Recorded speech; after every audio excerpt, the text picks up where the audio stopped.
ایک دفعہ کا ذکر ہے کہ ایک لومڑی کو بہت پیاس لگی ہوئی تھی۔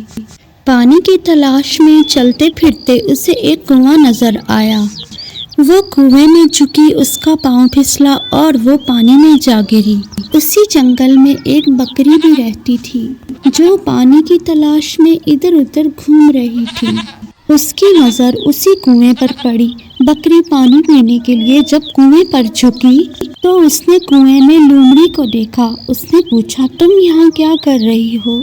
تو چالاک لومڑی بولی، اس کنویں کا پانی بہت میٹھا ہے، تم بھی اس کنویں میں آ جاؤ، ہم مل کے خوب مزے کرتے ہیں۔ یہ سننا تھا کہ بیوقوف بکری نے کنویں میں چھلانگ لگا دی۔ لومڑی اسی انتظار میں تھی۔ وہ فوراً بکری کی کمر پر چڑھی اور کنویں سے باہر چھلانگ لگا دی۔ بکری بولی، اب مجھے بھی باہر نکالو۔ لومڑی کہنے لگی، میں کوئی انسان ہوں جو تمہیں باہر نکالوں؟ خود کوشش کرو اور باہر آ جاؤ۔ اس طرح چالاک لومڑی خود تو کنویں سے نکل گئی مگر بکری کو پھنسا دیا۔